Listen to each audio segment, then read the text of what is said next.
¿Qué tipo de familia tienes? ¿Vives con tus hijos y tu pareja? ¿Tienes una familia reconstituida? ¿O a lo mejor tu familia es homoparental? Hoy en día en México hay diversas formas de organización familiar y lo importante es que no necesitan ni tener hijos ni estar formadas por personas de diferente sexo. Pero, ¿qué pasa con los roles? ¿Quién y cómo se asumen? ¿Y la autoridad?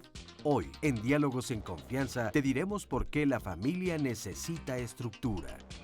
Hola, ¿qué tal? Qué gusto saludarte esta mañana aquí desde el Foro de Diálogos en Confianza. Yo soy Cristina Jáuregui y hoy nos vamos a preguntar por qué la familia necesita estructura. Sabemos, lo hemos platicado en muchas ocasiones, que en este país existen muchos tipos de familia.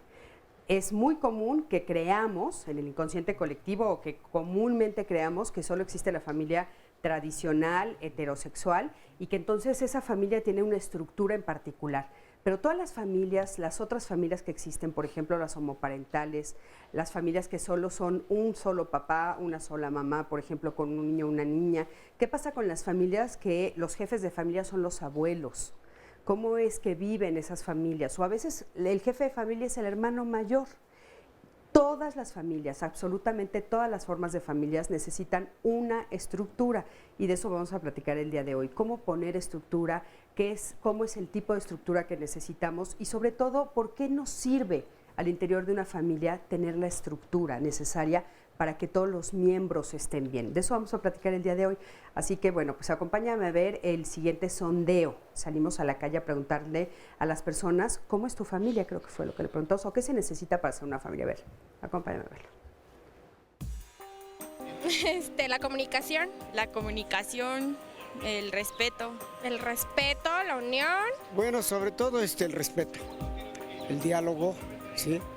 Nosotros creemos que todas las cosas tienen solución, siempre dialogando, y siempre que se pueda dialogar hay que ceder para poder converger ambos, ¿no? Comunicación, confianza. La confianza, que haya comunicación entre la familia. Pues se necesita tener mucho amor al ser humano, porque con amor todos logramos en la familia, sin amor no vamos a lograr nada.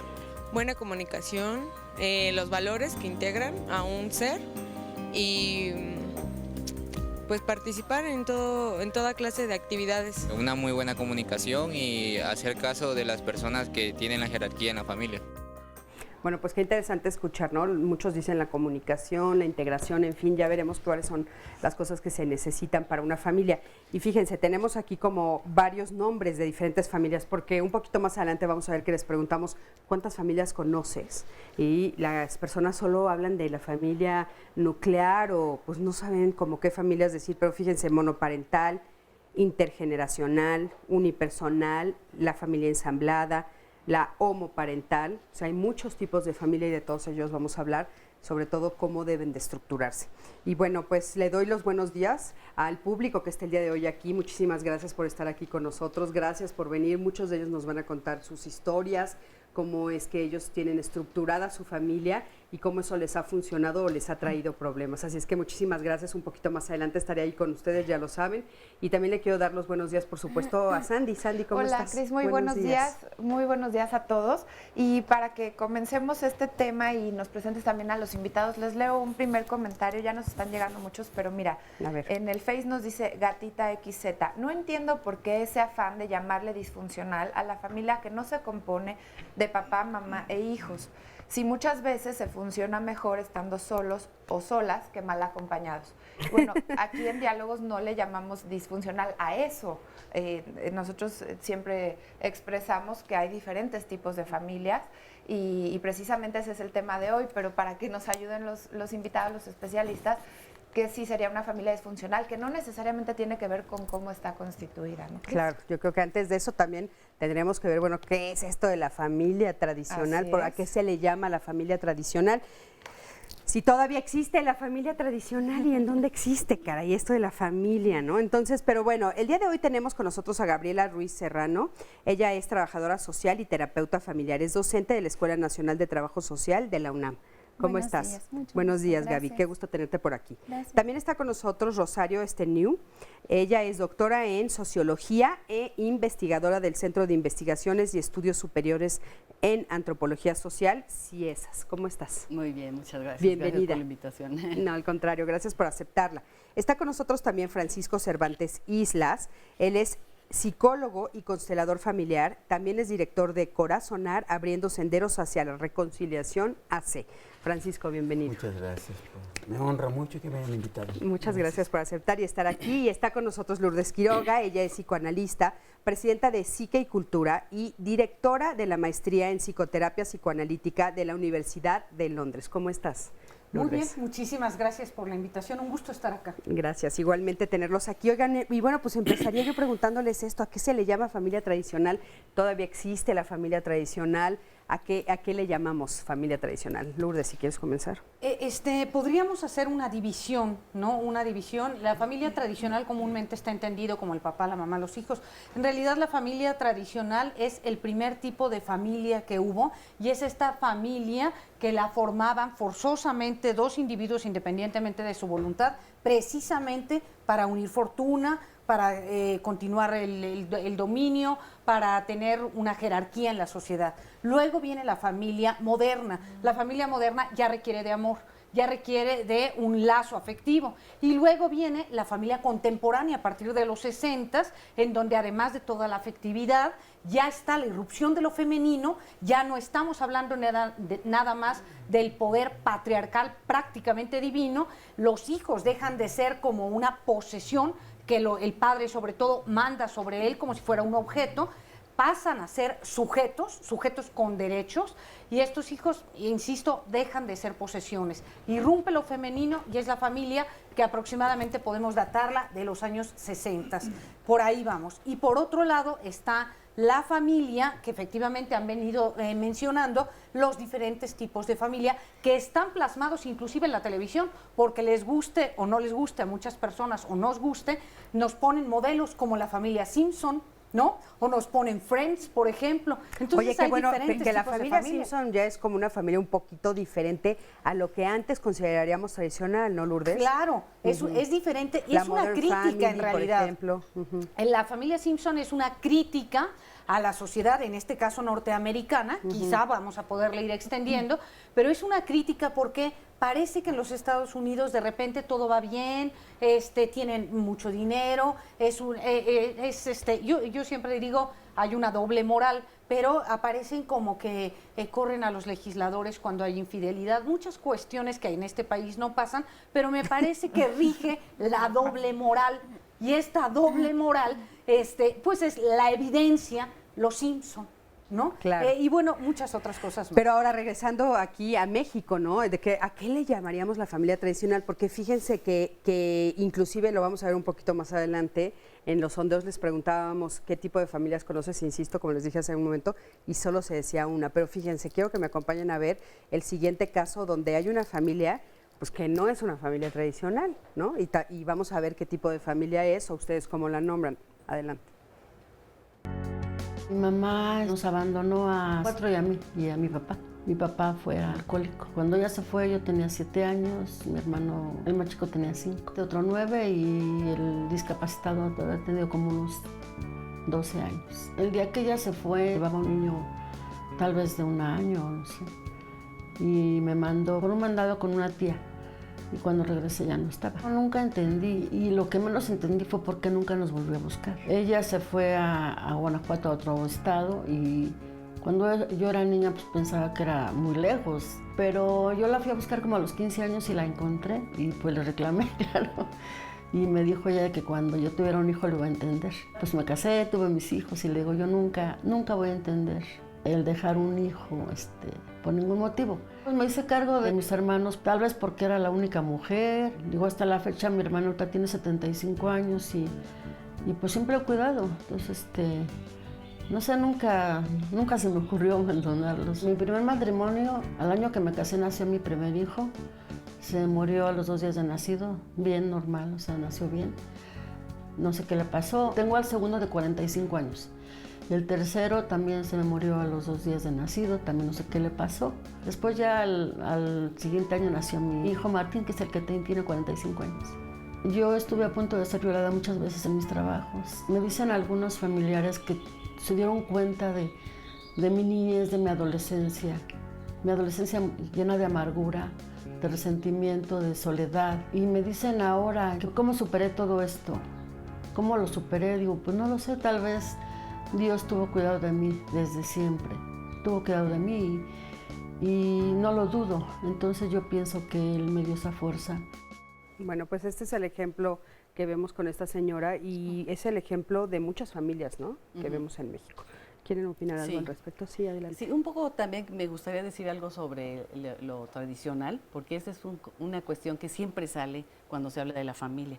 Y la verdad es que tradicional, ¿a qué nos referimos a tradicional? ¿A qué nos referimos, verdad? Exactamente, los matrimonios tradicionales pueden ser desde los que comentaba Lourdes, que son los matrimonios arreglados, que eran cuando no, digamos, en siglos pasados, pero juntar herencias, terrenos, o aquí en México lo teníamos muy arraigado entre los pueblos indígenas, por ejemplo, donde se arreglaban matrimonios y los jóvenes no tenían opinión.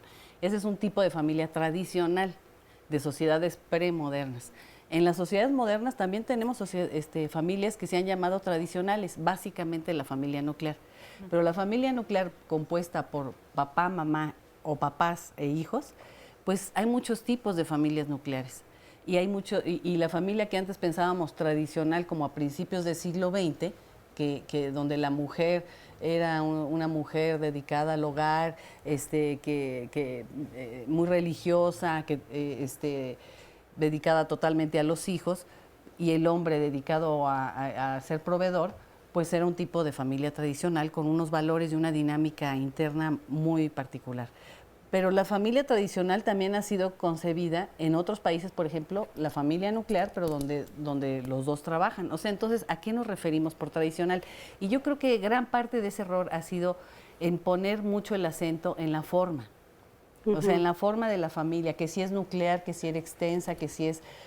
Pues es una forma de tratar de entenderla, ¿no, claro. Rosario? O sea, un poco de que entendamos qué es lo que está sucediendo. Sí. Pero entonces, bueno, si esa familia nuclear ya no es, digamos, o la tradicional, ¿cuáles sí hay?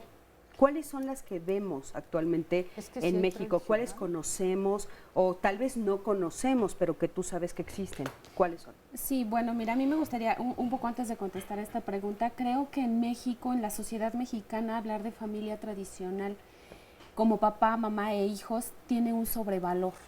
Es decir, se cree que familia conformada bajo estos integrantes es igual a familia armónica, familia que va a transmitir valores, familia que es una familia cohesionada, y desafortunadamente no siempre es como el fin, ¿no? Como la en lo que deriva, en la realidad. No es la realidad. Exactamente, ¿no? Y contestando un poco a la pregunta que hacías, bueno, creo que al principio enunciabas que efectivamente hoy hay una tipología de familias muy variada, ¿no? Desde los que se constituyen como una madre soltera con un hijo, los que son pareja homosexual y deciden tener un hijo o no deciden tenerlo, estas nuevas parejas que ahora ya no quieren tener descendencia y que deciden solamente vivir ellos en pareja. Entonces yo me preguntaría, más allá de esta tipología que nos sirve para entender el fenómeno, que nos sirve para ir como desenredando las familias, realmente ¿en dónde estamos centrando la atención? ¿Qué nos interesa más? ¿La sexualidad que se da en una familia o la manera en cómo se relacionan al interior de estas familias? Que creo que es hacia donde podemos ir apuntando.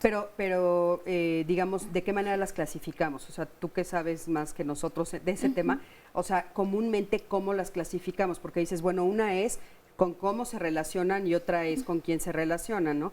Pero socialmente nosotros, ¿cómo solemos clasificarlas? creo que, no sé si la pregunta va en el sentido de, hablamos de familias normales y anormales, ¿no? Hoy día estamos tratando de, creo que como sociedad hay un esfuerzo de salir de esa idea de la normalidad y la normalidad como en esta polarización de lo bueno y lo malo y partiendo más de la funcionalidad y la disfuncionalidad, ¿no? Y cuando hablamos de funcionalidad hablamos de que se da una estructura y que todos los elementos que integran la familia se encaminan al desarrollo integral de cada uno de sus miembros. Independientemente de quienes la integran. Quienes la integran. Sí, incluso, si me permites agregar algo, a las nuevas formas estas que se han mencionado todavía podemos agregar otras. Por ejemplo, que son muy contemporáneas y que en México ya las tenemos. Las familias, por ejemplo, homoparentales o las familias que recurren a los procesos de tecnologías de reproducción asistida. ¿Te parece si nos los explicas bien regresando al corte para no dejarte a la mitad? Nos vamos a un corte, quédate con nosotros, estamos en Diálogos en Confianza. La familia unida y las que están así desunidas. Nomás una, los seres humanos. La funcional y la disfuncional. Los que solo tienen un hijo o los que sí son unidos, los que... pues los que tienen una buena comunicación. La que conforma un hogar. Nosotros conocemos comúnmente la familia que conocemos a través de nuestra religión. Nuclear, en que es nada más por la madre, en aquellos en que son por los abuelos y nietos, y lo que son por integrados por personas extrañas, que ya sean aquellos que viajan a otro país o así. La familia tradicional. Soy padre soltero, ¿por qué? Porque tuve un problema con su mamá desde el tiempo que mi hijo nació. Nada más tengo un hijo y fue apenas hace 8 meses que él tiene nacido por lo que yo tengo de separado. Quienes me apoya mucho mi madre y mis hermanas. Tengo 2 hermanas y tengo un hermano mayor que también me apoya. En lo que yo trabajo ellos me lo cuidan, ellos lo están atendiendo, luego lo ven. Ellos son los que me apoyan mucho. Lo que pasa es que antes trabajaba yo en la militar, yo era soldado, entonces ella de primero cuando nos casamos, pues yo le expliqué todo eso, a qué yo me dedicaba. Ella pensó que ella iba a poder estar todo el tiempo conmigo, pero se dio cuenta que no eran las cosas así, hasta el punto que llegó que dijo, ¿sabes qué? Pues prefiero separarme, prefiero que tú te quedes el niño porque está más seguro contigo que conmigo. De hecho, tomamos la decisión los dos y ella prefirió que se quedara el niño conmigo. Las responsabilidades que yo personalmente tengo con el niño son estas, porque yo no le preparo la comida porque mi mamá es la que va al mercado, que viene al mercado, le prepara, entonces yo nada más le caliento cuando yo llego. De hecho no toma leche, no toma fórmula. Yo le estoy pagando una nodriza, que le llama así a nodriza, yo le estoy pagando a una persona para que le esté dando pecho a él. Entonces yo nada más lo único que hago es lavarle su ropa. De hecho también se la plancho cuando salimos, pues también lo ando vistiendo y esto y el otro. Y sí, la que me apoya mamá es mucho en hacerle de comer. Yo nada más cuando él tiene hambre yo le caliento, yo le preparo, yo le doy, yo me siento con él, le pongo su babero, todo, yo le estoy dando a él al niño. Mira, ahorita estoy trabajando en un trabajo donde no hay horario, donde no tengo horario de entrada, no tengo horario de salida, no tengo día de descanso. O sea, puedo faltar las veces que yo quiera, entrar a la hora que yo quiera y salir a la hora que yo quiera. Yo me di de baja del ejército por lo mismo, de que pues, yo luego salía 1 mes, 2 meses, no sabía cuándo yo regresaba a casa. Entonces, por eso me di de baja, pedí una baja temporal, no fue definitiva. Y ahorita busco un trabajo que vendo en el metro, entonces ahorita yo con eso me sostengo de mi hijo. Porque digo, bueno, si pasa algo, yo rápido me puedo salir, puedo llegar rápido a ver a mi hijo. O la situación en la que he estado, si ya tiene hambre, mi mamá tiene sus cosas que hacer porque también tiene su vida ella. O sea, también no es justo que mi hijo llegue y le quite su vida, ¿verdad? También ella tiene su vida, entonces son esos horarios que yo tengo más flexibles, de que puedo faltar o puedo estar en un horario normal y venir a ver a mi hijo. Como apenas está chico y es mi primer hijo, apenas uno está todavía confuso de saber las cosas cómo son, y como más que nada le da más apoyo a las mujeres, no es tanto a los hombres, porque uno dice, bueno, busco ese apoyo y me traen vuelta y vuelta y vuelta y al final me dicen que no. ¿Por qué? Porque es que una mujer o una mujer es más fácil salir adelante que un hombre. Yo creo que a lo mejor pues somos iguales, ¿no? Pues tanto la mujer como el hombre. Al final de cuentas, si somos solteros, o sea, papás o mamás solteras, tenemos la misma responsabilidad de cuidarlo, cambiarlo, bañarlo, y llevarlo al doctor. Tenemos las mismas responsabilidades, no es nada más porque yo sea hombre, yo puedo salir más rápido adelante. Yo creo que en esta vida pues somos iguales, ¿no? Tanto las mujeres como los hombres. Muchísimas gracias, gracias por ese testimonio. Y bueno, sí es impresionante escuchar, ¿no? Todo lo que él está viviendo. Bueno, Rosario, nos quedamos con que nos estabas explicando que actualmente hay diferentes tipos de familia, ya para concretar lo de la diferencia de familias, por favor. Sí, es que en realidad hay diferentes tipos de familia, pero incluso dentro de la familia nuclear. Una familia homoparental, por ejemplo, es una familia nuclear. Una familia que recurre, nuclear, pero que recurre a métodos de reproducción asistida, es un nuevo tipo de familia, porque implica otra dinámica, implica muchas cuestiones. Entonces, creo que cuando yo decía que no había que poner tanto el acento en las formas o en la tipología, sino más bien hay que poner el acento en la parte interna. ¿Cuáles son realmente, qué tipo de vínculos hay en las familias? Porque pues hay muchos tipos, como este testimonio nos acaba de decir, ¿no? Claro, por supuesto. Y bueno, también justamente con los diferentes vínculos que hay, pues entonces se establecen las diferentes jerarquías, quién manda, cuál es la estructura interna, ¿no? Un poquito nos puedes platicar de eso, porque de repente que decimos, bueno, pues es que la estructura tendría que ser mamá, papá, en nuestro inconsciente a veces equivocado, o nuestra idea cultural, y de repente estamos oyendo esta historia, por ejemplo, ¿no? De este papá que tiene una familia extendida que lo apoya. Claro, quizás sea prudente, pienso yo, que dejen a los estudiosos que hagamos nuestras clasificaciones y todo este tipo de situaciones. Yo les digo en los talleres y pongo una galleta. ¿Qué tiene esta galleta? Me contestan harina, sal, azúcar, etcétera, vainilla, fresa. Les digo, ahora dame tú la fresa, ahora dame tú la vainilla, dame tú el azúcar. La galleta está compuesta por muchas cosas y cada una es muy diferente y tiene una complejidad que la hace única. Entonces, cada familia es única. Y me parece que efectivamente importaría saber cómo está su historia y su contexto, porque también no es lo mismo un inicio de vida que un final de vida. Claro. No es lo mismo, por ejemplo, los dramas como adopciones, no es lo mismo cuando está, digamos, estable o muere o alguien se va, se queda, etcétera. Entonces, yo creo que es importante reconocer que la familia es la organización para la sobrevivencia del ser humano. Y se va, desde mi punto de vista, a fluir y adaptar en cada momento. ¿En qué sentido dices para la supervivencia del ser humano? Porque los chavos que viven en la calle se viven como familia, ¿sí? Y la familia tiene una función, que es la reproducción biológica y social. Entonces, cuando hay cierto tipo de condiciones, cada familia y cada contexto se va adaptando, ¿sí? Y de alguna manera, aun cuando está la familia, tiene su memoria. Si yo planto ahorita un árbol de limón, trae toda la historia que está anterior de todos los limones que fueron anteriormente. Entonces, cuando formamos una familia, también traemos como la información, la memoria, los patrones, la situación cultural. Y después, imagínate, cuando está esta persona más esta persona y cada quien trae su historia, aquí construimos una nueva dinámica que implica entremezclar lo más armoniosamente las dos historias o las dos situaciones. Son siempre procesos complejos. Un poco viendo el testimonio que vimos, o sea, una de las cosas que nos llama la atención aquí de los que queríamos saber es cómo se establecen, por ejemplo, las jerarquías, o cómo se establece la persona que es la que va a mandar, o existe, o es factible, o es necesario, más bien la pregunta sería si es necesario que haya una jerarquía. Estamos hablando aquí de un joven, por ejemplo, que tiene un hijo al que la mamá se lo dejó. Entonces él se une a la familia nuclear, ¿no? Y entonces ahí, ¿cuál es la jerarquía? ¿Se necesita una jerarquía en estos nuevos tipos de familia? ¿No tiene que haber jerarquías? ¿Todos son iguales? ¿Dónde está la estructura? Mira, aquí tengo, perdón, es que tengo un comentario precisamente para que le respondan en este sentido de las jerarquías. Blanc Alisa nos dice, llevo 19 años de casada, 3 hijos varones, mi esposo es una persona muy responsable con su trabajo, excelente proveedor, pero no asume su autoridad de padre. Y entonces la mala del cuento soy yo y estos niños me alucinan, hablando, ¿no?, de las jerarquías.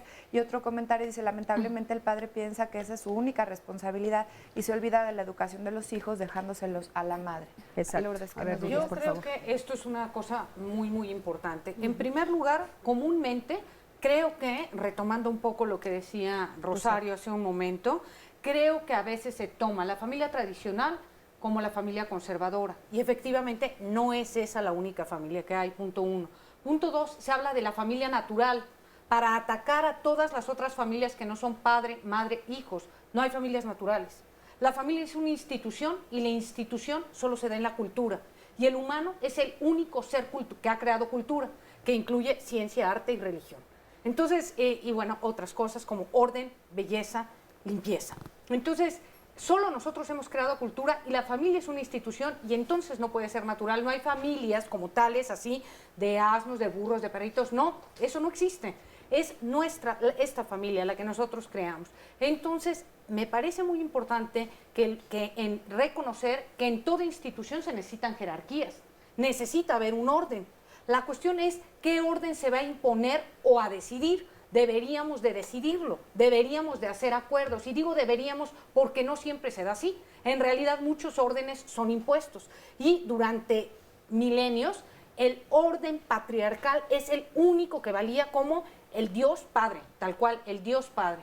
Después viene un poco el matriarcado y hay una historia ahí tal y tal, y luego regresa en mucho lo patriarcal. Sin embargo, de eso creo, para responder en concreto, sí tiene que haber autoridad, sí tiene que haber jerarquías, es una institución la familia y me parece que lo importante es los vínculos en todo caso. Es independiente de que sea una familia ensamblada donde están tus hijos, los tuyos y los míos y los nuestros, ni independientemente de que sea monoparental, que sea jefa o jefe de familia, eso sería lo de menos. Lo que importa son los vínculos.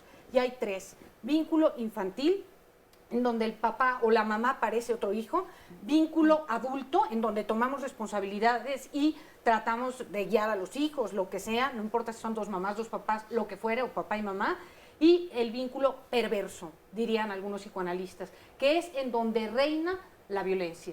Y hay más de una familia, quizá, no sé cuántas, pero muchísimas, la estadística no la conozco, pero sí encontramos diariamente y como un problema de salud pública la violencia familiar, que es un contrasentido hablar de violencia doméstica. No lo doméstico es lo hogareño, el terruño, lo lindo. ¿Cómo violencia doméstica? ¿Cómo no nos hace ruido violencia doméstica? No debería haber, pero hay. Por eso digo, deberíamos tener autoridad y jerarquía consensuada, deberíamos. En muchos casos es impuesta. Oye, Lourdes, ¿a esas familias violentas les hará falta estructura? A estas familias violentas les hace falta estructura, o dentro de la estructura el jerarca o la jerarca es violencia y ejerce su dominio o su poder no por medio del convencimiento, sino del vencimiento. Te venzo, no te convenzo, no te convoco, no te doy palabra. Eso es lo grave. Nosotros, no hay ética sino frente al otro.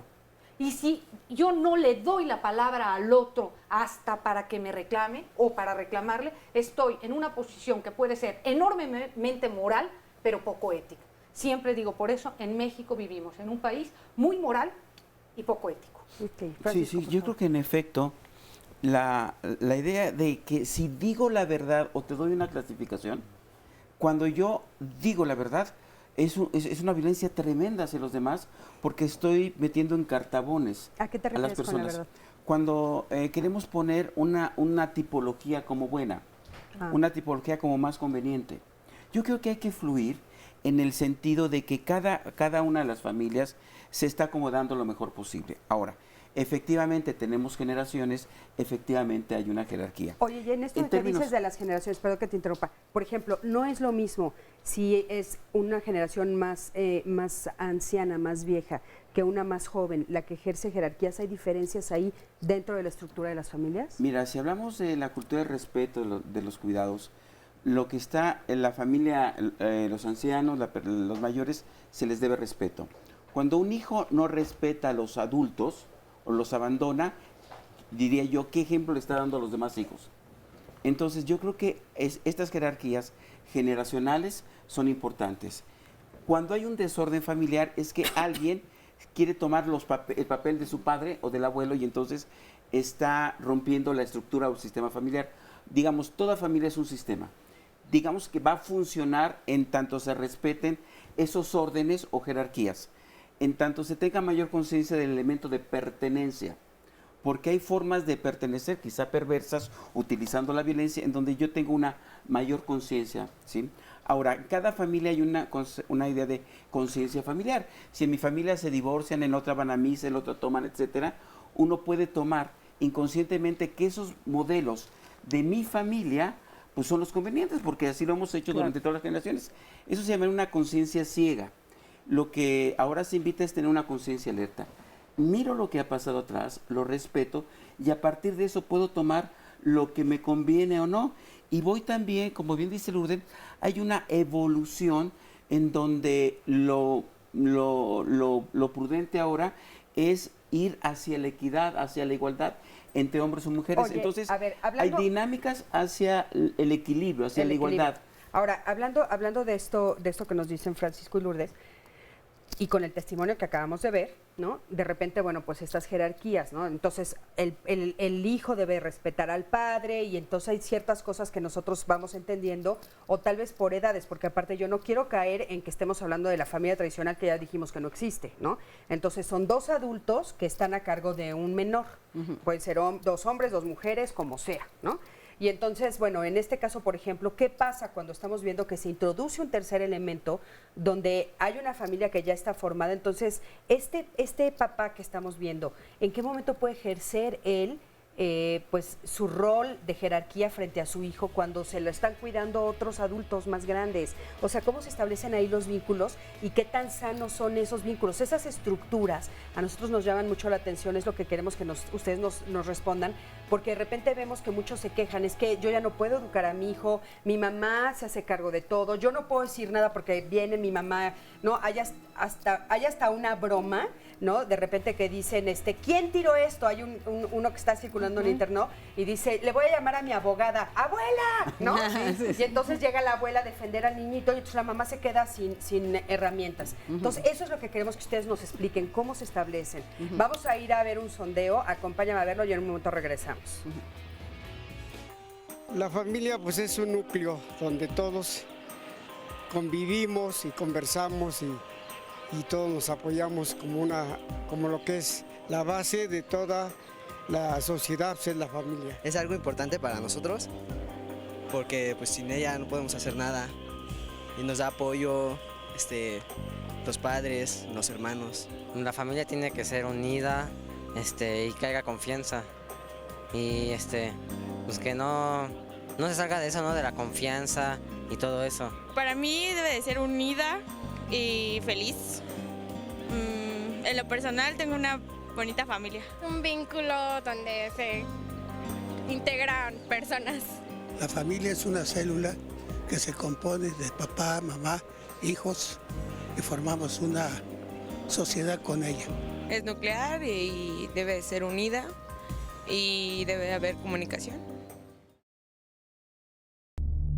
Soy viudo, tengo 9 nietos. El primero estuvo con nosotros. Nos quedamos con el niño porque se separó ella de su papá del niño. Ella estuvo con nosotros, trabajó y empezamos a cuidarlo.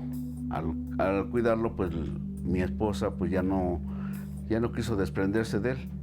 Y el niño pues se apegó mucho a nosotros. Como ya mis hijos estaban grandes, pues fue a crear un hijo más igual que ellos. No hubo distinción hacia él. Mi hija no tuvo problema porque tuvo otra relación, tiene otros 3 niños. Alejandro nos veía no como sus abuelos, sino como sus padres. En mí creó la figura del padre que no tuvo. Bueno, sí lo tuvo, pero pues no le hizo caso. A los 13 años se orinaba en la cama. Lo llevó al médico y ¿cuál fue nuestra sorpresa? Que ya no lo detuvieron, porque le detectaron luego la insuficiencia renal. Sabía yo que su enfermedad era muy difícil, muy triste. Desde que lo trasplantaron, él estuvo aquí encerrado 90 días sin salir del cuarto, aislado, metíamos la comida y empezó a salir poco a poco. Y desde entonces pensé que pues esa era su sanación, pero pues nomás fue por 1 año y medio. Después empezó a estar enfermo. El rechazo, lo operaron y ya no salió del hospital. Lo que más me dolió fue pues, su juventud. Decía mi esposa, sí, nosotros ya estamos grandes, ya vivimos, pero él va para arriba. Mi nieto me dijo que yo era su ídolo, que era su padre, era nuestro ángel de la guarda para mí, para mi esposa. Muchísimas gracias por este testimonio. Y bueno, aquí encontramos también esta situación un poco muy diferente, ¿no?, a la que oímos anteriormente, donde el nieto se queda, ¿no? Y entonces se convierte en parte de la familia y ya son los abuelos los que le dan las órdenes, los que lo guían, los que le dicen cómo tiene que salir adelante. Pero bueno, nos quedamos, Rosario, querías hacer un comentario. Sí, bueno, no sé si sí, Gaby primero. Gaby. Quería hacer un planteamiento, a ver si ayuda a Rosario un poco lo que vas a exponer después. Cuando trabajo el tema de familia con los jóvenes en la universidad, planteo una paradoja, que es, hablar de familia es un tema que todos dominamos. Todos pertenecemos, comillas, ¿no? Todos pertenecemos a una familia, todos venimos de una, independientemente de la manera en cómo se configuró, todos pertenecemos a una familia y en tanto pertenecemos y hemos vivido con ella, somos expertos en mi historia de familia. No necesariamente eso me hace conocer cuáles son estos elementos. Y ahí es donde yo quisiera como un poco abrir el panorama que a lo mejor nos ayuda a la discusión. Hablar de estructura de familia no nada más es hablar de jerarquía, no nada más es hablar de autoridad. Hay una serie de componentes desde una visión más sistémica que involucran a la estructura familiar. ¿Cuáles son estos? Límites individuales, límites entre subsistemas y límites al exterior. Autoridad, jerarquía, que no es lo mismo, no son sinónimos, comunicación, lo que planteaba Lourdes, vínculo, reglas familiares, y entonces aquí vemos que el espectro se abre mucho más. ¿Cómo puedo yo tener una autoridad en un sistema de familia si tengo un límite individual que es difuso? Es decir, la madre que cría al adolescente y entonces usurpa en su mochila para revisarle qué es lo que trae el adolescente, o entra sin tocar a la puerta, por ejemplo, ¿no? O este padre que dedica muchas horas a la actividad laboral y que está sumergido en la actividad laboral y entonces no se involucra en el sistema de familia.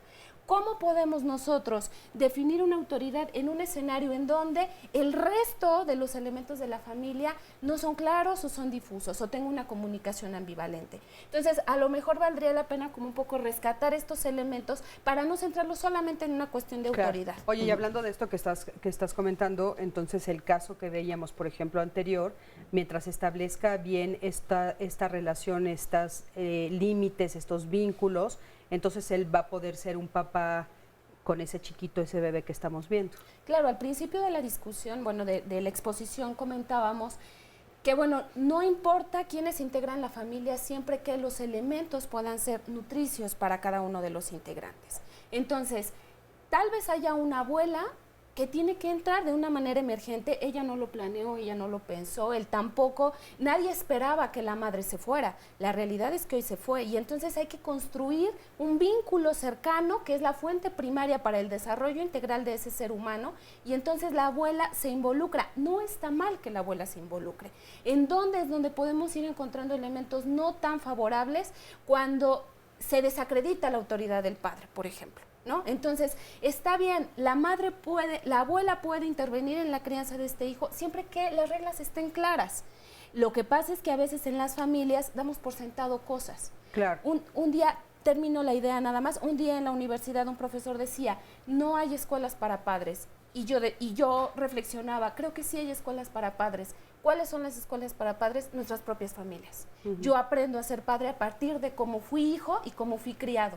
Y entonces, ¿cómo perpetuo esas relaciones que se dieron en mi familia de origen? Claro, oye, y por ejemplo, el último testimonio que acabamos de ver ahorita, que también es polémico, un poco lo planteamos para que sea ejemplo y podamos discutirlo. De repente muchas personas le dirían, bueno, ¿cómo es posible que dejaste a tu hijo con tus papás, tú te fuiste a hacer otra familia, tienes 3 hijos de otro lado, ya este niño lo dejas ahí, ¿no?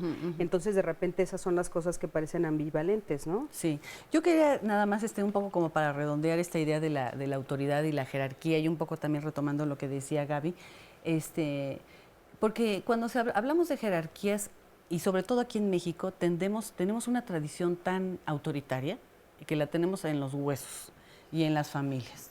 Y siendo mamás, y siendo papás, y siendo parejas, somos todavía muy autoritarios. Entonces, esto se refleja, por ejemplo, cuando decimos una jerarquía, la gente a veces piensa, pues yo debo de obedecer, la obediencia es un concepto cultural que lo tenemos también en los huesos. Y la obediencia entendida como haces lo que yo te digo. Sin cuestionar. Sin cuestionar. Y esa es una cuestión, yo creo que terrible, porque para mí el problema, todo padre, desde el momento que es un adulto y un niño, hay una jerarquía automática, no solamente de poder, si quieren, sino también psicológica, emocional. El padre tiene más recursos emocionales, tiene más recursos económicos, tiene recursos, todos los recursos, y el niño no, porque es un ser en formación. Entonces, desde ahí hay una jerarquía. Entonces, lo importante no solo es la jerarquía, digamos, como que se debe de mantener una jerarquía, sino yo creo que lo importante, y de hecho se da en todas las familias, son las formas de control, que ese es otro tema o otra palabra que siempre, cada vez que oímos control, nos dan, temblamos, ¿no? Porque nos quieren controlar. Todos controlamos. Nosotros nos controlamos en nuestras relaciones cara a cara con todo el mundo. Entonces, el problema no es tanto el control, y las teorías, de hecho, más avanzadas, digamos, en el área de familia, de socialización, de psicología del desarrollo, lo que dicen es que no es tanto cómo controlamos o disciplinamos a los hijos, sino las formas que utilizamos para eso. Si yo utilizo un sistema de imposición y de que me obedeces porque me obedeces, pues obviamente vamos a tener al rato niños rebeldes, niños distanciados, niños que van por otros lados, ¿no? Y pocos vínculos, calidad del vínculo, pues débil, digamos, o más cuestionable.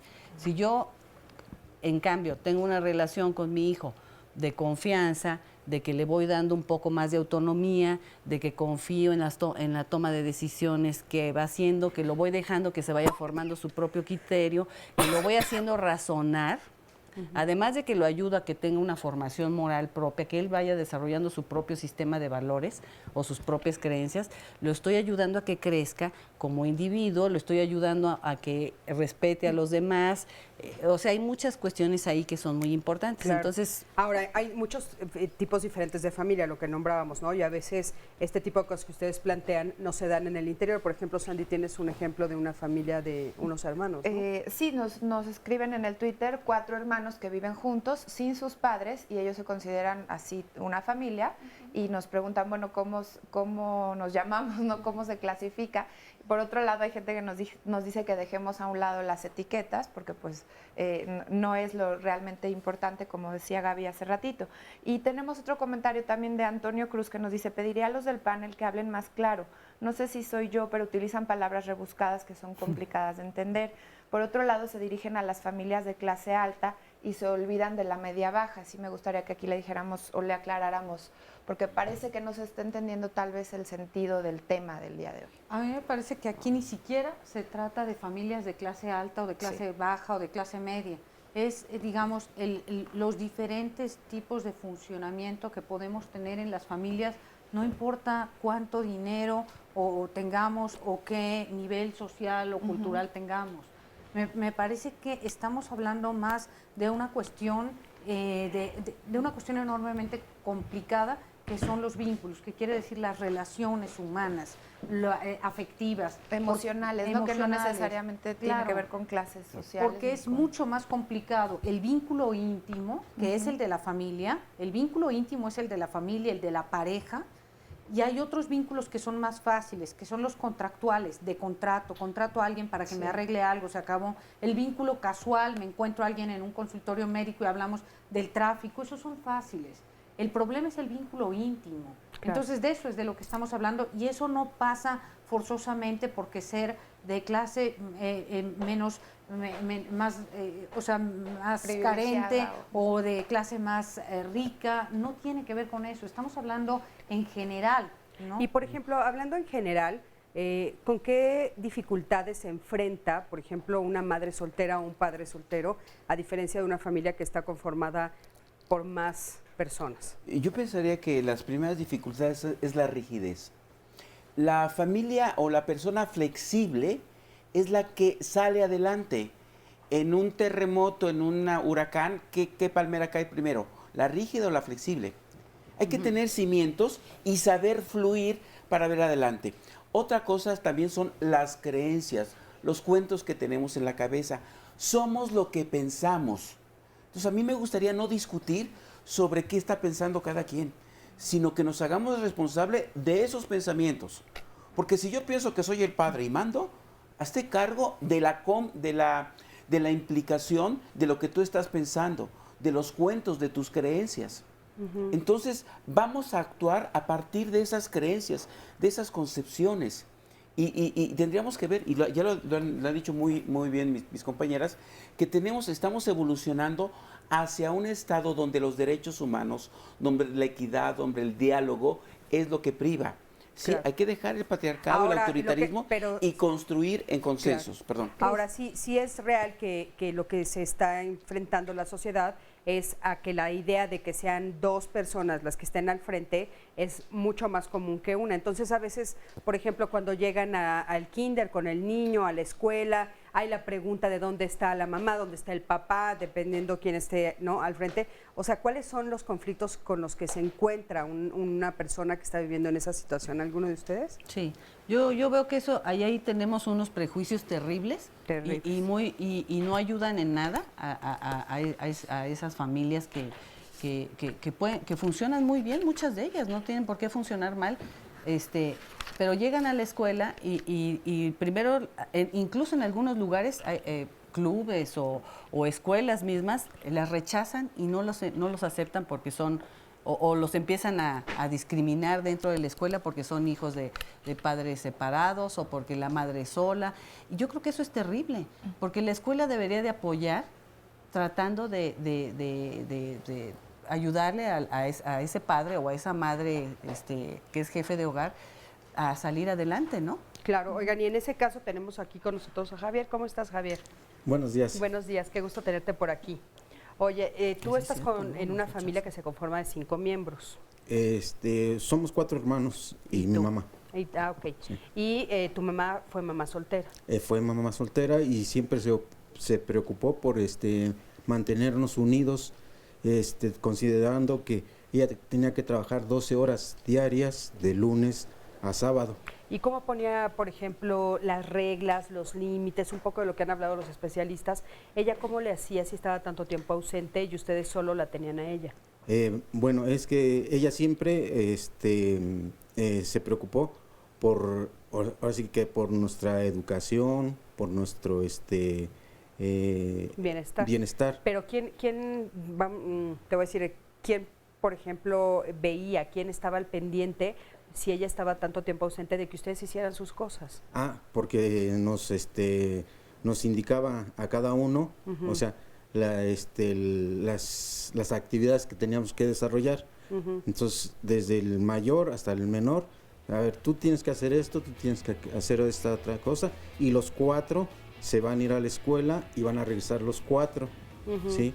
Entonces, ella nos organizaba, o sea, Y ustedes obedecían aunque ella no estuviera presente. Exacto, sí. ¿Ninguno de ustedes asumió el papel? ¿Tú eras el más grande? No, yo soy el tercero. ¿Hay un hombre grande? Exacto, sí. ¿Y él no asumió el papel de ser papá? No. ¿No? No. O sea, ¿tú lo sentiste como hermano? ¿Nunca te dio órdenes? No, sino que... Vamos a un corte ahorita, regresando me cuentas. Ahorita nos vemos.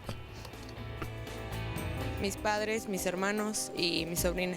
Mi familia la forman mis papás, mi mamá, mis hermanos, mis hermanas, mis tíos, tías, sobrinos, sobrinas, nietos, nietas, mis hijos, mis hijas y mi esposa. Es una sociedad amplia. Mi mamá, mi papá y mi hermano. Para nosotros nuestra familia es nada más la esposa, los hijos y los nietos. Los demás son familiares, como es los hermanos, esos son familiares. Esta es la familia.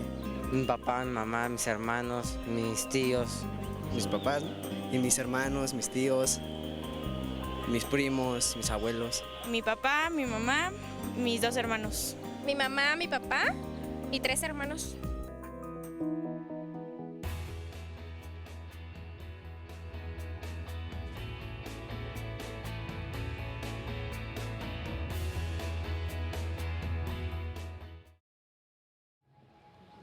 Gracias por continuar con nosotros en Diálogos en Confianza y por enviarnos todos sus mensajes, sus llamadas. Aquí estamos muy atentos a lo que nos dicen en el tema del día de hoy. Y lo invito a que mañana no se pierda el programa porque el tema es qué es y para qué sirve la tanatología. Sabemos que es una disciplina integral que estudia el fenómeno de la muerte, que también puede ayudar a curar o a sanar el dolor y que tiene que ver con la muerte y con la desesperanza a través de algunas herramientas que nos brinda la tanatología y los tanatólogos. Puedes aliviar este dolor, el dolor que enfrenta la familia de una persona que está en fase terminal, de algún enfermo. Y bueno, pues a través de esta disciplina integral se logran muchísimos beneficios y por eso el día de mañana vamos a conocerla más ampliamente. Vamos ahora a escuchar un sondeo sobre las fortalezas que tiene la familia y esperamos también aquí todos sus comentarios. Las fortalezas es la confianza, ¿no? Pues igual la confianza. La confianza y la comunicación. La comunicación. La unión. La unión, la buena comunicación, los valores, el respeto. Sobre todo la actitud entre toda la familia. La comunicación que hay entre las 2 personas que integran la familia, ¿no? ¿Los valores? Las fortalezas de una familia sobre todo es el apoyo mutuo, ¿sí? Visita enfermo, alguien que tenga una necesidad, porque pues la caridad empieza desde nuestra familia hacia afuera.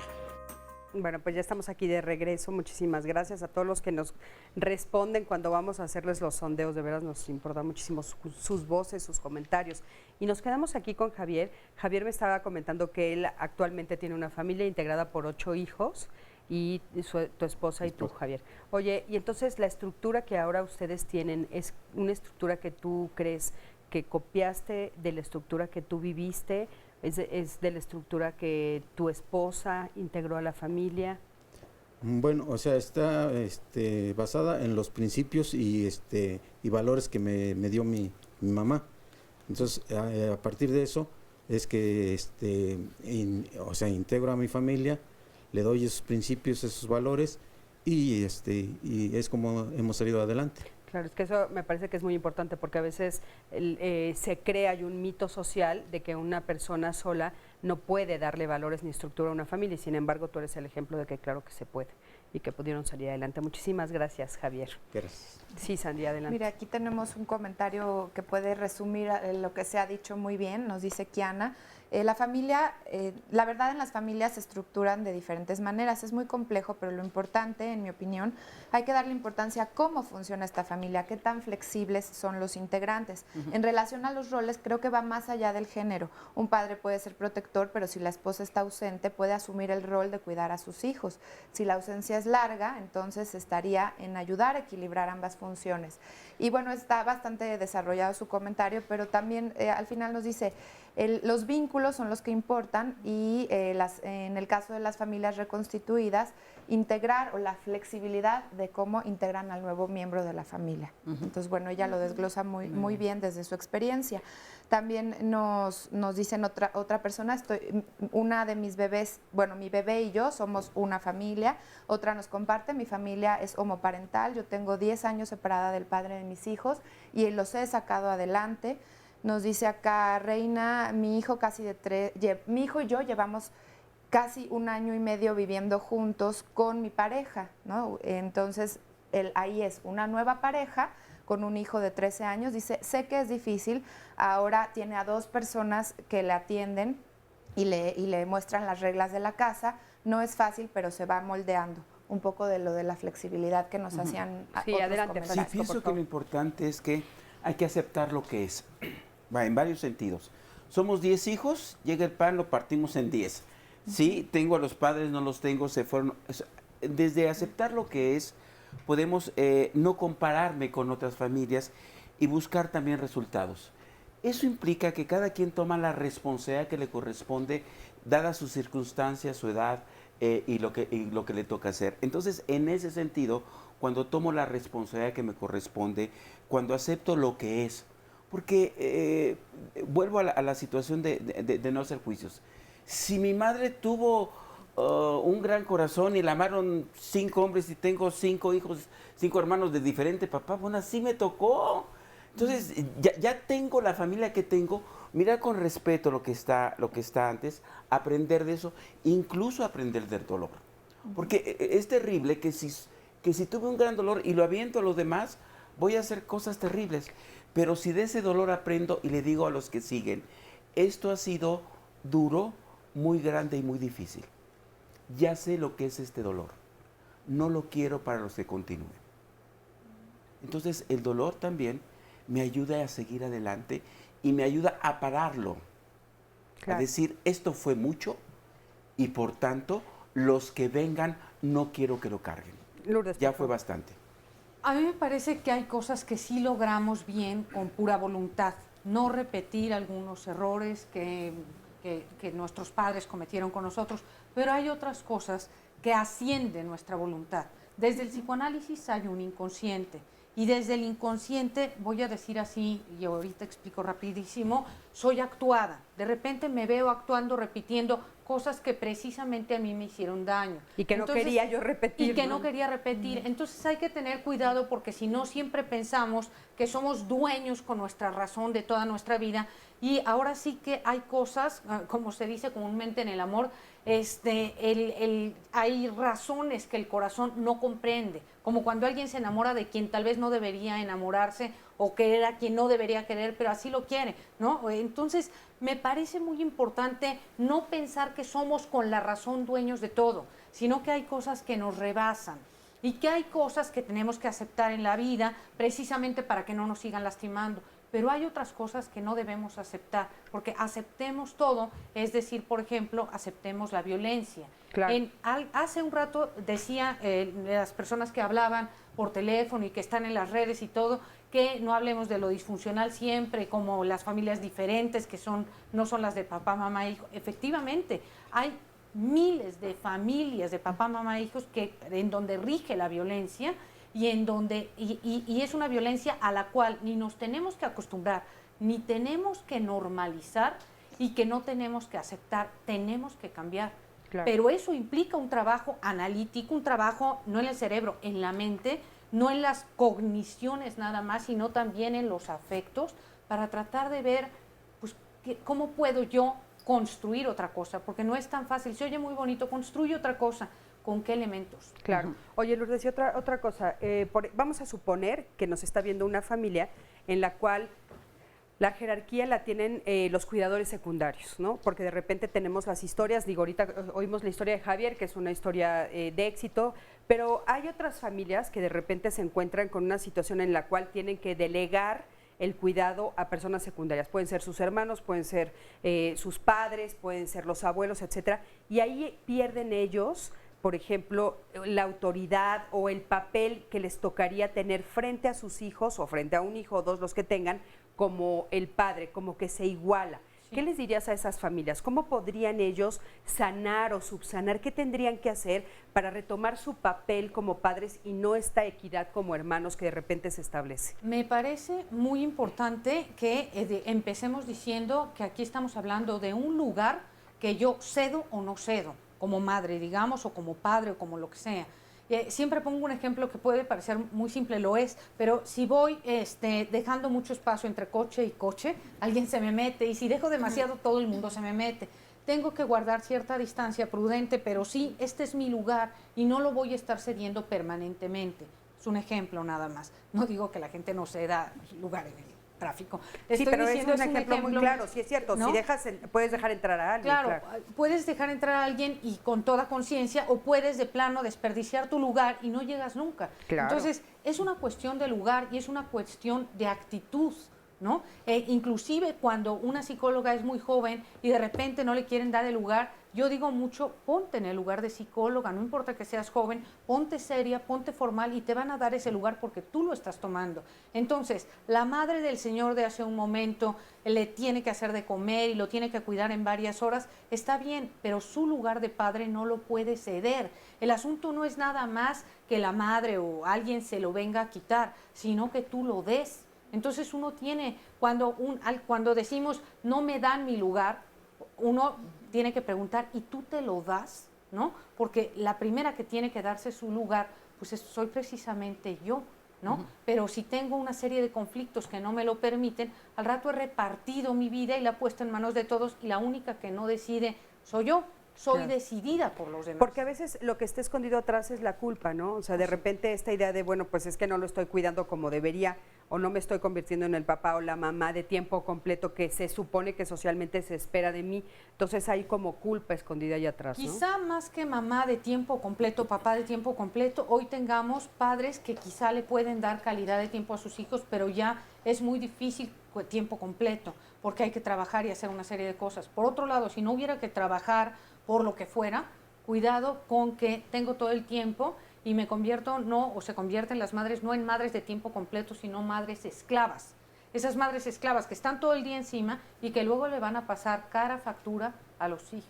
Adelante, Gaby, por favor. Sí, yo creo que cuando hablamos de la crianza de hijos en edad escolar, preescolar, adolescentes, no podemos olvidar que la centralidad tiene que estar en la crianza de esos hijos. Y entonces, si la abuela puso la regla y nosotros somos consistentes y congruentes y podemos comunicarnos de manera fluida con esa abuela, ese hijo va a tener una consistencia. Pero ¿qué es lo que pasa? Pasa mucho en las familias lo que sucede en la alienación parental.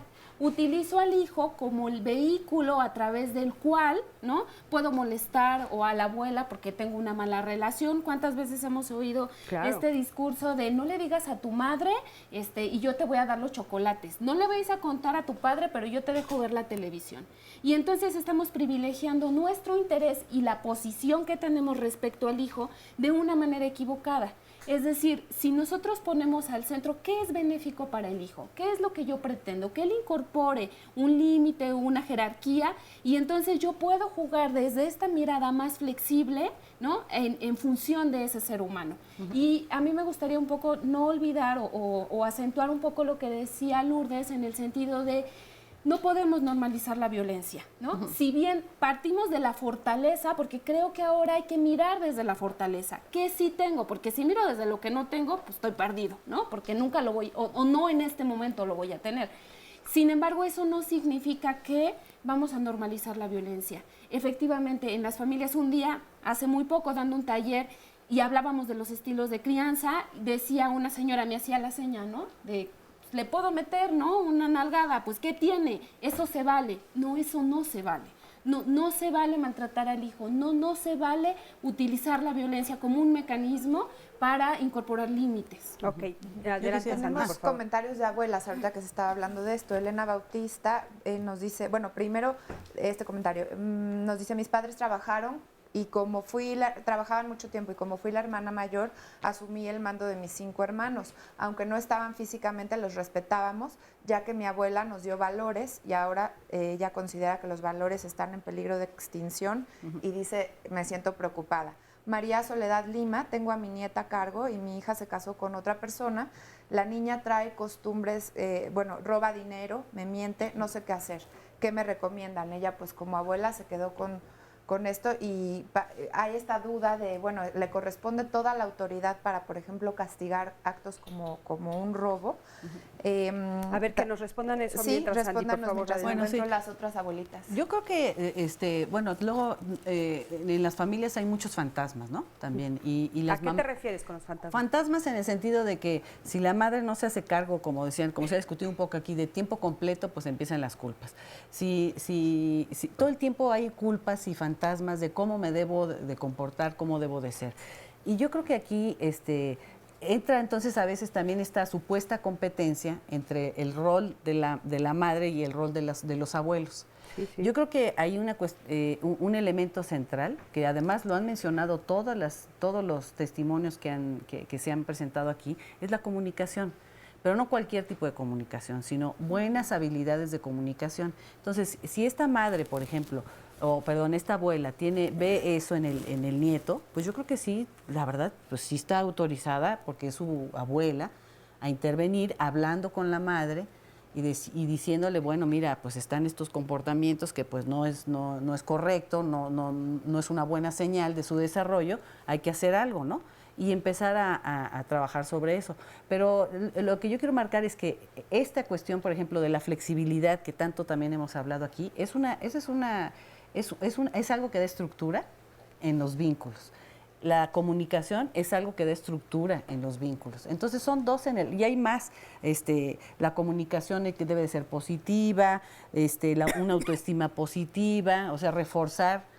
Que yo creo que el ejemplo también que comentaba usted, señor, de cómo lo educó su madre y a todos ustedes, yo creo que pues tenían una buena relación y de alguna manera había una comunicación positiva entre ustedes y había muchos de estos elementos que yo creo que es lo que ayudan a las familias a salir adelante independientemente de si es jefe de hogar, sola, ¿no? O si son una pareja de homosexuales que tienen familia o si es una familia reconstituida, como sea, ¿no? Es que a veces tenemos ese mito, ¿no? De creer que dentro de diferentes familias no hay estructuras. Eso es un poco... Y también lo complicado aquí, por eso nos cuesta tanto trabajo tal vez aterrizar, es que en las mismas familias es donde se aprende la comunicación y la tolerancia en gran parte. Entonces también ahí está bueno, no lo aprendí, ¿cómo lo puedo transmitir? ¿Cómo lo repito? Y la historia con la que cargamos, como nos lo dice Liliana, somos 6 hermanos, 2 somos de un papá, 4 de otra persona. Y mi papá se fue con otra mujer, tuvo 2 hijos más y ahora que somos mayores, mi papá quiere que convivamos con él y con sus hijos, ¿no? Entonces ya se vuelve complicado porque es la historia de allá, la historia de acá. Y dice, mi mamá como pudo nos sacó adelante, que lo que pretende mi papá es ilógico. ¿Ustedes cómo lo viven? Que nos ayuden con sus opiniones.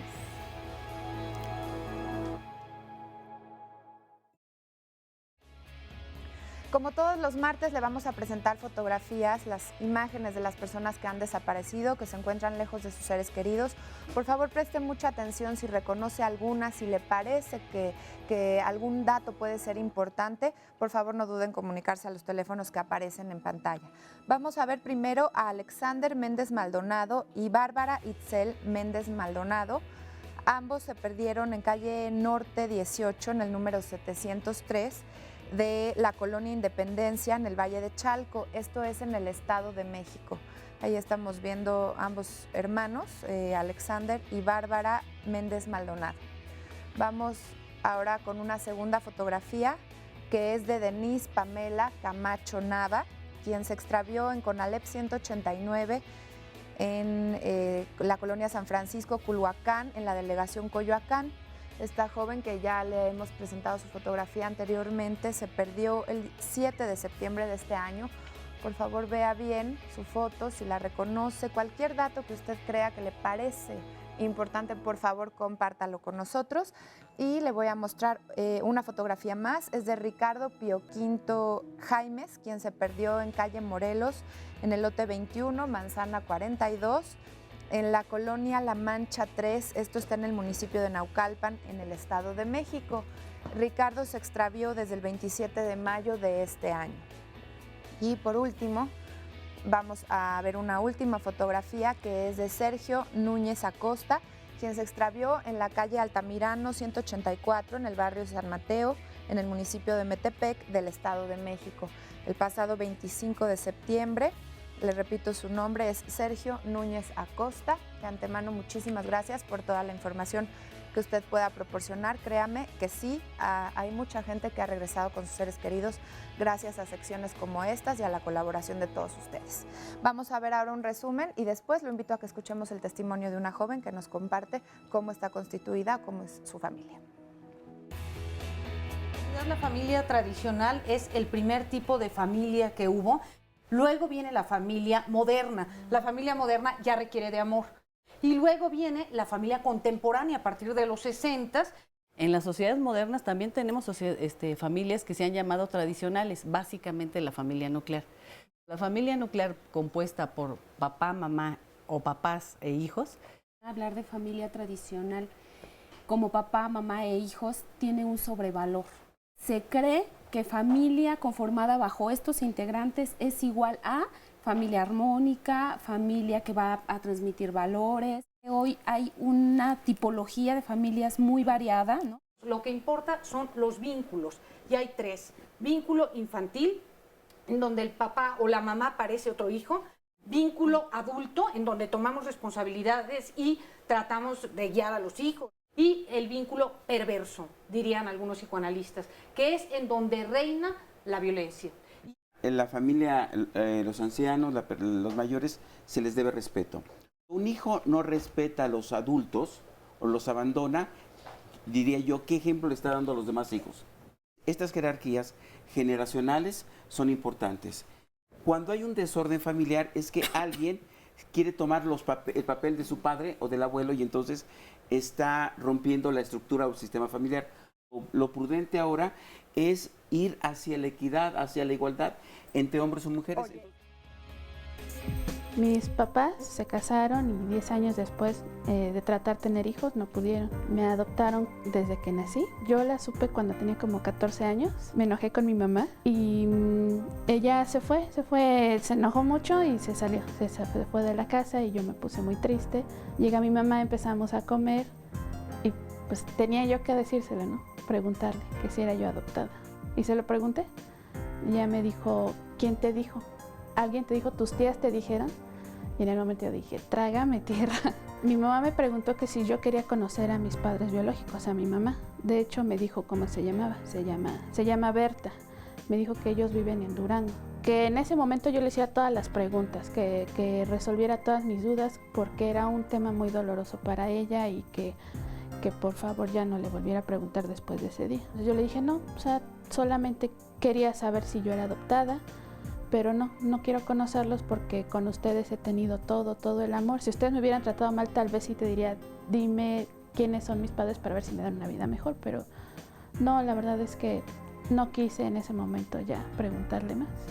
Antes de eso, era una adolescente normal, feliz, con problemillas de que el novio sí me quiere, no me quiere. A los 16 años, conozco a mi esposo en casa de la familia de mi abuelita, de mis tíos. Salgo de la preparatoria, me caso con mi esposo a los 20 años. Y ya antes de casarme, tuve una caída. Iba bajando las escaleras, no me tropecé. Simplemente perdí la fuerza en las piernas y me caí. Entonces mi mamá se espantó mucho y empezamos a ir a varios médicos. Y es donde me dicen que tengo una discapacidad que me la heredaron mis padres biológicos. Que según hasta ahorita los médicos dicen que no tiene cura, pero pues bueno, yo tengo fe que en algún momento sí tenga la cura. Yo ya me sentía mal físicamente y cuando yo cumplo 21 años, antes de que yo cumpliera 21 años, fallece mi mamá en enero. Igual del corazón, se había puesto muy mal y muere mi mamá. Y entonces, como pues mi mamá en ese momento, desde que nací hasta ese momento, fue mi todo. Ella me sobreprotegió, ella me cuidó, ella me hacía todo. Entonces, yo no sabía cómo vivir sin ella. Y empieza realmente mi calvario a partir de ahí. Y mi abuelita materna muere en septiembre. O sea, podría decir que no creía antes en eso, pero dice la gente que cuando una persona muy querida se muere, se lleva a algunas personas. Y pues siento que se llevó a mi abuelita, que era pues su hija, ¿no? Su hija mayor, su compañera. Al ver a mi papá mal, al haber muerto mi mamá, mi abuelita, pues yo empiezo cada vez más mal. Pasan otros años, yo cumplo 23 años y quedo embarazada. Pero los médicos me dicen que es un embarazo ectópico, que no se formó bien el bebé dentro de mí y entonces mi propio cuerpo lo rechaza y aborto. Y entonces otro duelo más. Entonces ya tenía muchos duelos atrasados. En el 2007 fallece mi papá. Mi fortaleza ha sido mi esposo y la fe que tengo en Dios, mi familia, Mi fortaleza han sido mis amistades, el recordar los valores y el recordar cómo mis padres, a pesar de que tenían alguna enfermedad, salían adelante. Muchísimas gracias por este testimonio.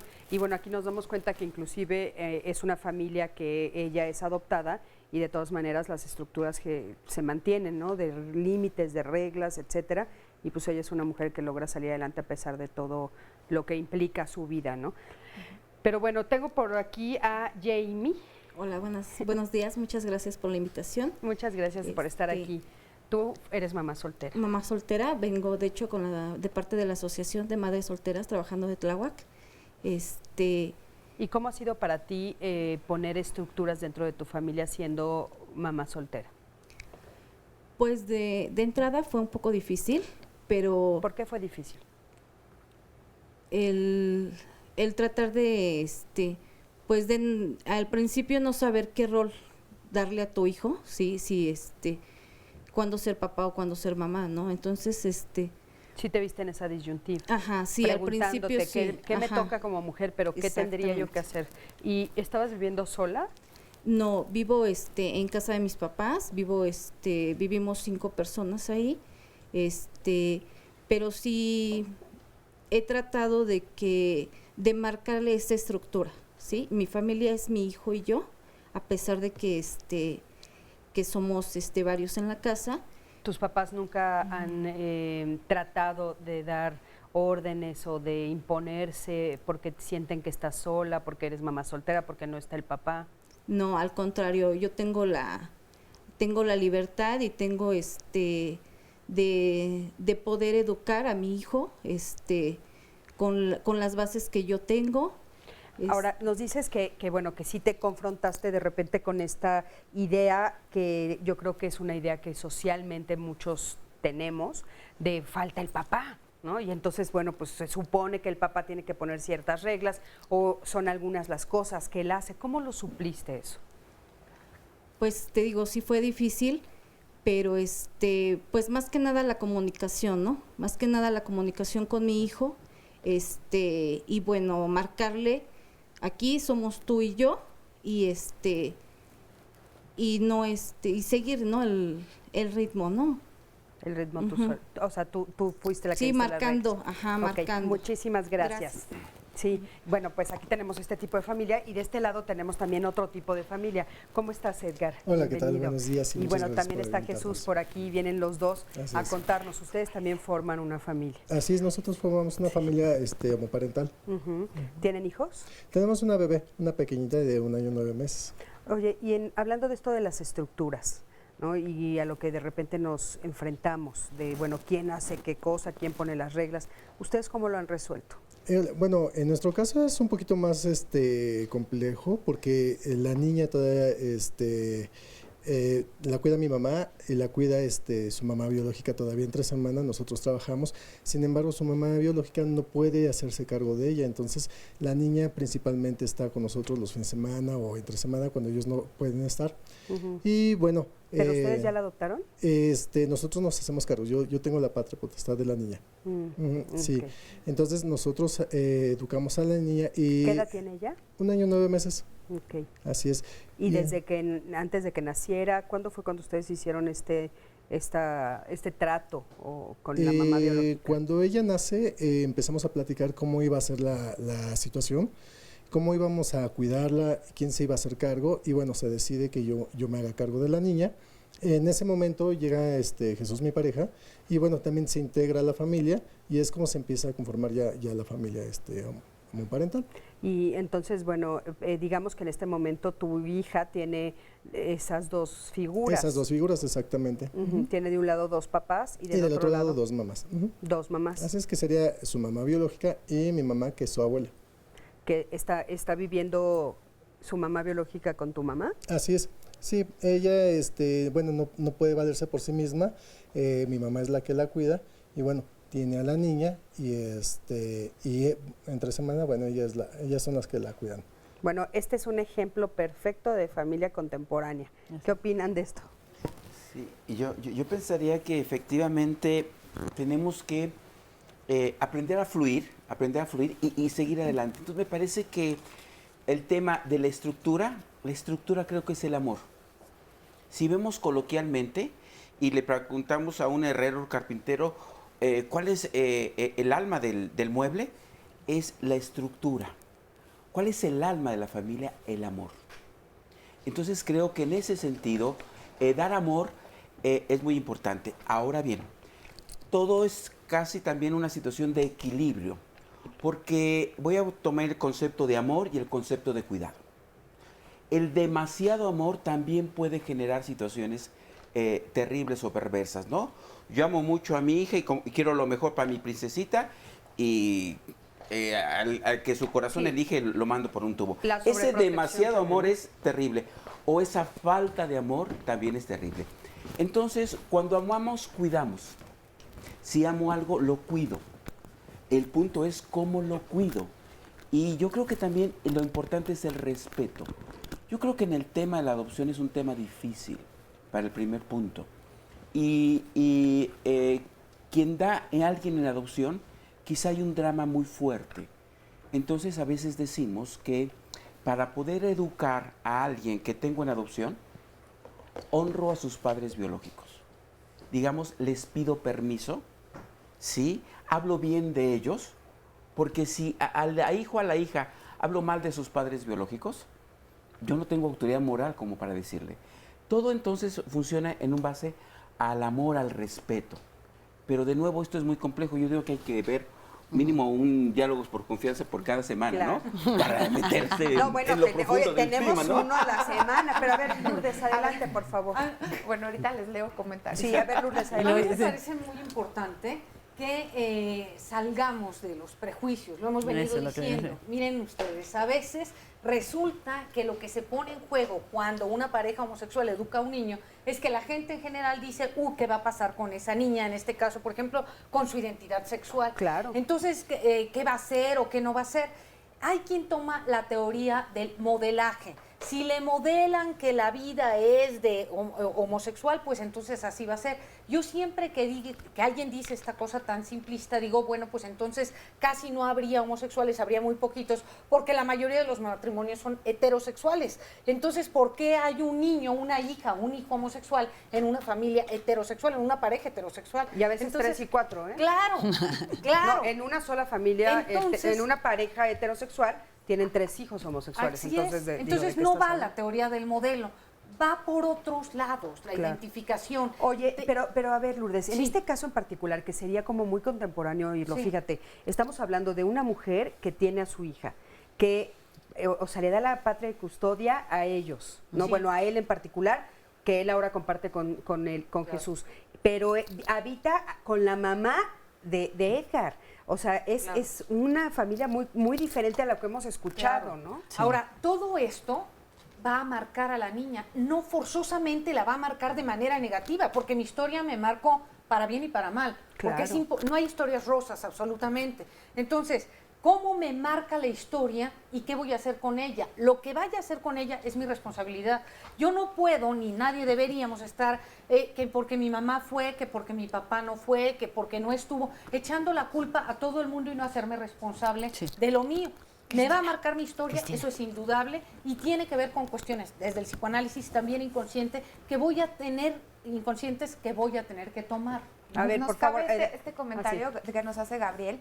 Algo importante es entender cómo se forma una familia. En ella no hay quien manda, sino más bien los encargados, que son adultos, y con los que con respeto deben moldear actitudes y valores, siempre respetando a cada uno de los miembros, que se ilustra muy bien en esta familia en donde son muchos integrantes. La pareja encargada forma una sociedad dispuesta a criar a sus hijos. Otros miembros de la familia se enseña con respeto, confianza, comunicación.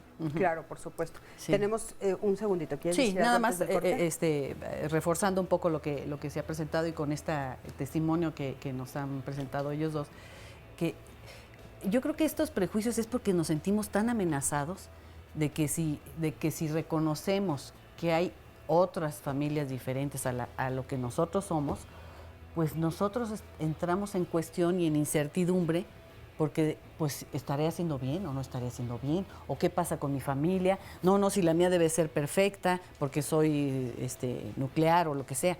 Claro. Y eso hay que evitarlo. Vámonos a un corte, en un momentito regresamos.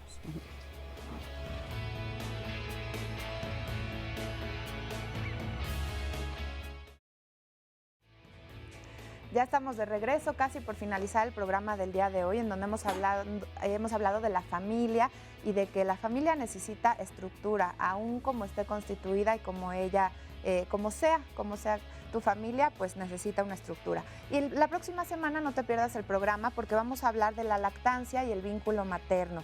En el proceso de alimentación por lactancia intervienen diferentes factores, algunos muy prácticos, pero sobre todo los emocionales. ¿Qué hay alrededor de la lactancia? De cómo se siente, cómo se va desarrollando el vínculo mamá y bebé. Si tú lo has vivido, si fue para ti difícil, si fue para ti una experiencia muy bonita, compártela con nosotros y vamos a hablar la próxima semana de esto. Ahora los invito a que veamos un último testimonio por el día de hoy en el tema del día de hoy. Mi esposa se fue en el 99, duré yo 3 años totalmente solo. Yo traté de hablar con mis hijos, pero realmente me dieron la espalda y según me enteré posteriormente que tenían únicamente la versión de ella en relación de la pareja, o sea, entre comillas, yo fui el malo de la relación. Posteriormente nos conocimos mi señora y yo y empezamos a tratarnos, ella era mi cliente, platicamos su historia, mi historia y empezamos a tener más contacto. Ella tiene hijos de su pareja anterior, yo también tuve hijos de mi pareja anterior. Yo tuve 4 hijos, ella tuvo 3. Los hijos de ella no me dicen papá, pero nos llevamos bien realmente. Yo desde un principio le propuse a ella que cuando yo diga una cosa, eso se mantenga. Si yo estoy mal de momento, muy aparte, me dices tú estás mal por esto y lo otro. Nunca delante de ellos discutí, ¿por qué? Porque es quitarle la autoridad a uno. O también a ella exactamente. Si ella decía algo bien chueco derecho, eso se mantenía. Y ella lo aceptó y realmente en ese aspecto no hubo problema de autoridad realmente. Ellos ya tenían una manera de ser muy particular porque ella mucho tiempo estuvo sola y fue madre soltera, por así decirlo. Entonces al principio fue un poquito difícil hacer la familia, por así decirlo. Después se dio una cosa muy curiosa que mi papá y mi mamá se pusieron malos los dos, vinieron aquí. Entonces, de ser una familia que éramos 5, se hizo una familia de 7, luego vino un nieto, se hizo una familia de 8. El caso es que ya tenemos 15 años, 16 años para cumplir y sí estamos muy bien. Yo estoy muy a gusto con ella, dentro de un contexto de una familia que se armó, que no nació. Bueno, pues ya estamos de regreso. Muchísimas gracias por este testimonio. Una familia también diferente, como todas. Yo creo que todas somos familias diferentes. No existe, ¿no? La familia tradicional. Yo creo que no existe, pero bueno, yo no soy la experta en esto de las clasificaciones, como dice Francisco. Bueno, por aquí tenemos a Nora. Nora, ¿cómo estás? Bien, gracias, buenos días. Buenos días. Oye, tú tienes una familia reconstruida. Sí, así reconstruida, perdón. Bueno, es que yo quedé viuda joven, entonces quedé con una niña de 1 año. Ajá. ¿A qué edad quedaste viuda? ¿Mi edad? Sí. A los 22 años. Muy jovencita. ¿Y tenías una hija de qué edad? 1 año, un año, 7 meses. Y bueno, ¿años después te volviste a casar o cuánto tiempo después? No, bueno, tengo unión libre con mi pareja, lo conocí después de 10 años. Tuve un hijo de él y él tiene hijos de otra persona, en la cual ahora, pues... ustedes sí son los tuyos, los míos, los nuestros. Pues sí. ¿Te acuerdas de la familia Brady? Creo que era así, ¿no?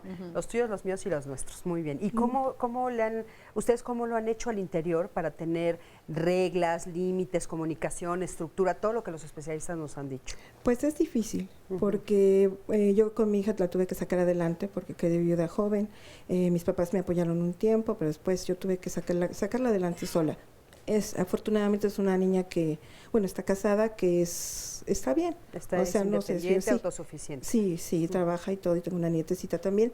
Y mi niño, pues, yo vivo con su papá de mi hijo, tiene otras 2 hijas con las cuales compartimos también a veces momentos, digo, no muy seguido, pero sí las conozco y tratamos de llevarnos bien. Y las reglas, por ejemplo, cuando llegan las niñas, ¿tú tienes autoridad? ¿Puedes decir cómo se estructuran las cosas dentro de la casa o eso se encarga él? Pues más bien él. O sea, de hecho, pues ya son más que adolescentes, son ya unos adultos, las señoritas, entonces ya son universitarias, sí conviven conmigo, me respetan, o sea, sí.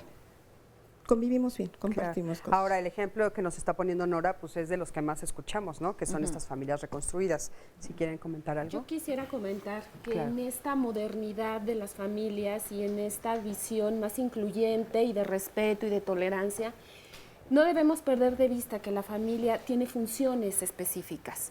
Esas funciones son el sentido de pertenencia, saber que tengo un vínculo, que hay un escenario que me reconforta y que está ahí, y un sentido de individuación que me permite tener una vida en sociedad.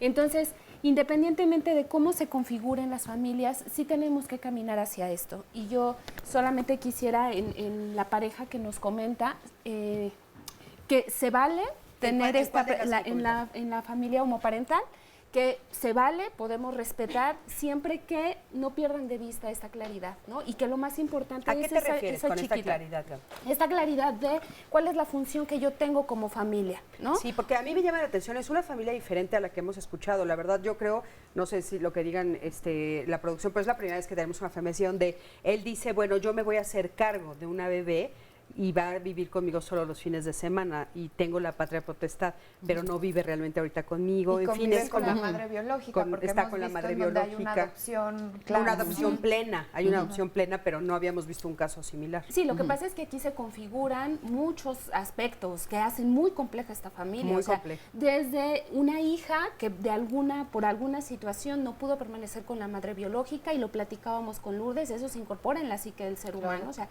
hay un abandono de una madre biológica. Pero sí vive con la mamá biológica. Convive con la mamá biológica, pero quienes tienen en este momento el ejercicio parental, digamos, son ellos. Son los dos. No, por eso es tan complejo. Ella, o sea, la bebé vive con la mamá biológica y vive con la abuela, que es la mamá, que es la mamá de Edgar.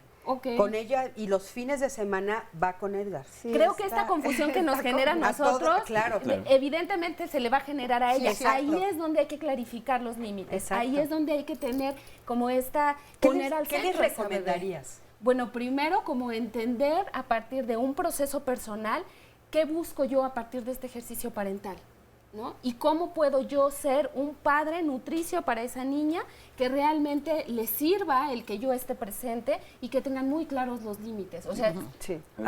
Por favor, sí, los dos sé que quieren comentar. Adelante, yo quisiera hablar del respeto sistémico.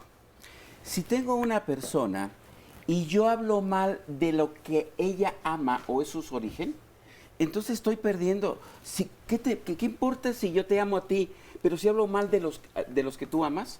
Sí, lo que o de tu historia, y te tomo a ti ahora, y tu historia es que tuviste 5, 10 o 20 parejas, bueno, te respeto a ti, pero el respetarte a ti implica también, creo yo, respetar tus orígenes y lo que quieras.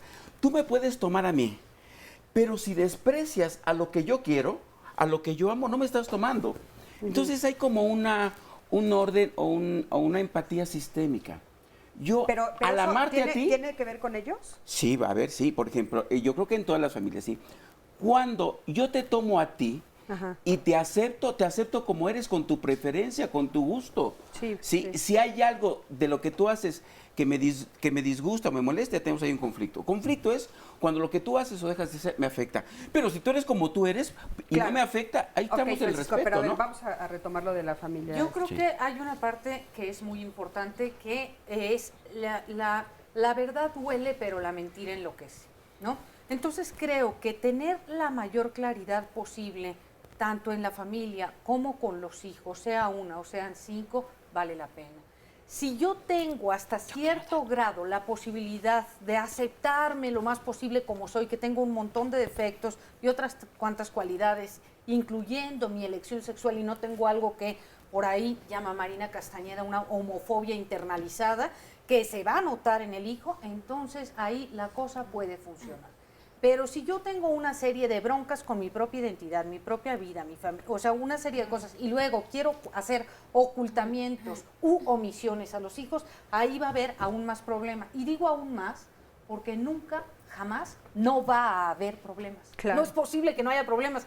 Cuando se dice, ay, esta familia de 2 hombres, 2 papás, digamos, con la niña, tienen mucha bronca y por eso la niña es, esta niña, por ejemplo, que roba, no es hija de unos padres o madres homosexuales y roba, ¿no? Que por cierto habría que recomendarle ir a una terapia especializada, porque no, ahí sí hay algo es que está difícil, sucediendo, pero ¿no? es una transgresión grave, ¿no? Familias. Me parece que eso es muy importante, porque si no se toma eso en cuenta, entonces las marcas que siempre vamos a tener, ya lo dije, serán mayores y serán más dolorosas. Oye, Lourdes, y fíjate, en el caso particular, que inclusive, perdón que nos pongamos de ejemplo, pero es muy interesante, la verdad es que confundió al panel, ¿no? Entonces, yo me imagino que confunde a las personas que lo viven en lo cotidiano.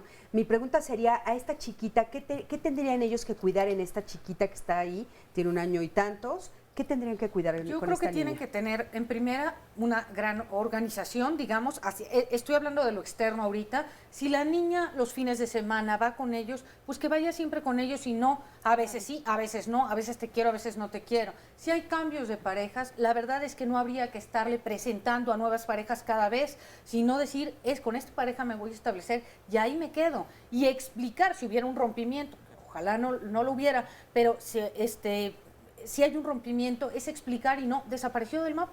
Ya quién sabe qué pasó, era un amigo y pasaba por aquí, ¿no es cierto? Porque hay algo que se siente, ¿no? Sí. Aunque se quiera ocultar, hay cosas que se sienten. Claro, ¿no? Entonces, decirle la verdad, Sandy, por favor. Que les quiero leer este ejemplo porque es otro caso en donde hubo una confusión familiar. Florita Trejo nos dice, yo viví con mis abuelos y cuando tenía 19 años me tuve que ir con mis papás. Fue un caos, no nos conocíamos, eran nuevas reglas, fue muy difícil acoplarme, ¿no? Es como cuando hay 2 hogares. Claro. Y aquí Mauricio Ordóñez nos dice, ¿podrían dar un ejemplo de una buena estructura y las responsabilidades de cada uno? Porque yo tenía una idea del tema del programa, pero me siento confundido. Adelante, por favor. Bueno, yo quiero volver al tema de la pareja homoparental. Es un tema complicado porque efectivamente, bueno, ustedes se podrán hacer cargo de la niña, pero ¿qué va a pasar con la madre? O sea, ¿qué identificación o no va a tener con ella? Y es un problema que sí hay que, digamos, resolver y que tendrían incluso que platicar los 3 o ver la manera en que también la niña puede, porque no le pueden negar, si la madre quiere, no le pueden negar ese vínculo. Entonces, son temas que actualmente se discuten mucho en todos estos temas, además de reproducción asistida, porque incluso puede llegar a tener hasta 5, digamos, orígenes genéticos, ¿no? O sociales, de padres sociales. Entonces, mientras las figuras parentales yo creo que sean claras, consistentes, como decía Gaby, que tengan mensajes más o menos claros también a los hijos de apoyo, de amor, sea de ustedes, sea también de la madre biológica, pues los niños iban entendiendo. Cuando se confunden, volviendo a este caso, que es cuando de repente, obviamente cuando se rompe y se pasa a otro patrón, pues hay un proceso de transición, tampoco hay que tenerle miedo. Uno va en la vida también cambiando patrones, no es que uno crezca toda la vida con los mismos patrones. Hay un periodo, digamos, de transición donde uno debe de ser flexible, adaptarse. Los padres o los abuelos también deben de adaptarse, y de hecho los abuelos yo creo que se adoptan, muchos de ellos, maravillosamente. Claro. Yo creo que, bueno, es importante que puntualicemos porque, bueno, las llamadas nos han dicho que un poco se confundieron de hacia dónde iba el programa y qué era lo que nosotros estábamos pretendiendo con este programa. Yo creo que es un poco el reflejo de lo que está sucediendo afuera también. En el momento en el que nosotros nos atrevemos a decir públicamente que existen diferentes formas de familia, entonces hay una confusión general.